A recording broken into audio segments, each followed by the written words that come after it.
Assassin's Creed 2 is all about the story of Desmond Miles, a guy in the present going through an experiment, and it's the sequel of Assassin's Creed 1.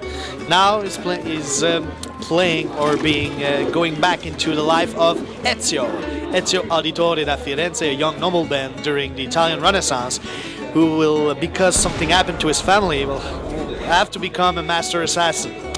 And so that's Assassin's Creed 2. You can choose your path.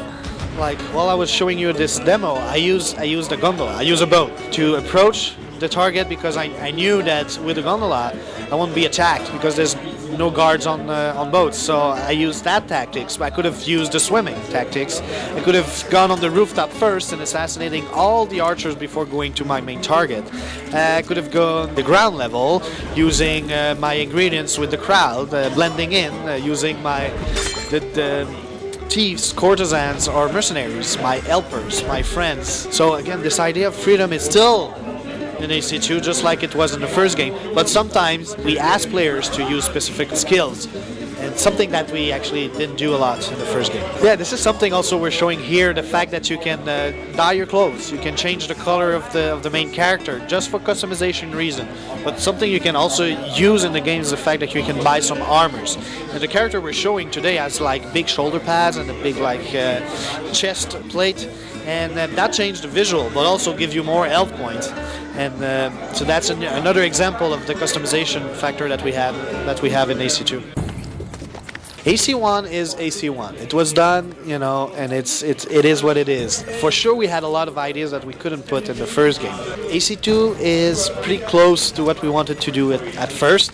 We took some ideas of the first game, integrated in the second one, but ideas also came from the settings, for example, from the characters, from what Assassin's Creed 2 became, you know. So while we're doing it, we come with ideas. We integrated a economic system. We needed something like consumable. We say, oh, those helpers could be the one that you could hire and use the money that you have. And AC2 is pretty close to the first vision of what an Assassin's Creed game has to be.